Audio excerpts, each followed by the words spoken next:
বাংলাদেশে পালিত জাতীয় কিছু দিবস, ওই দিবসগুলো আমরা সাধারণ শিক্ষার্থীদের প্রশ্ন করবো। আসলে আমাদের মানুষের শিক্ষার্থীদের আসলে আইকিউ কেমন, তো আমরা টপিক থেকেই শুরু করব।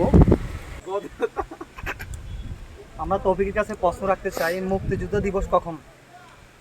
মুক্তিযুদ্ধ দিবস হচ্ছে 1 ডিসেম্বর। মুক্তিযুদ্ধ দিবস হচ্ছে 1 ডিসেম্বর। ধন্যবাদ, সবাই একটা তালি হবে। শিক্ষার্থীর কাছে আরেকটা 14 ডিসেম্বর। তো এই প্রশ্নটা 100% শিওর হয়েছে কিনা আমরা একটা শিক্ষার্থীর কাছে প্রশ্ন রাখতে চাই।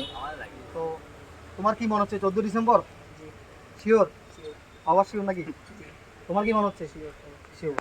তো তিনজন যেহেতু বলতেছে, আমরা আসলে ধরে নিচ্ছি প্রশ্নটা আসলে কি সঠিক। একটা তালি হবে।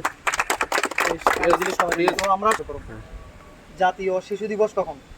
জাতীয় শিশু দিবস 17 মার্চ। 17 মার্চ। এটা কি সঠিক? সঠিক, আর কাছে সঠিক। মনে হচ্ছে?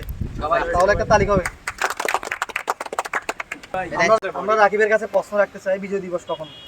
16 ডিসেম্বর। 16 ডিসেম্বর। শহীদ দিবস বা আন্তর্জাতিক মাতৃভাষা দিবস কখন? 21 ফেব্রুয়ারি। ঠিক আছে, তাহলে আমরা আজকে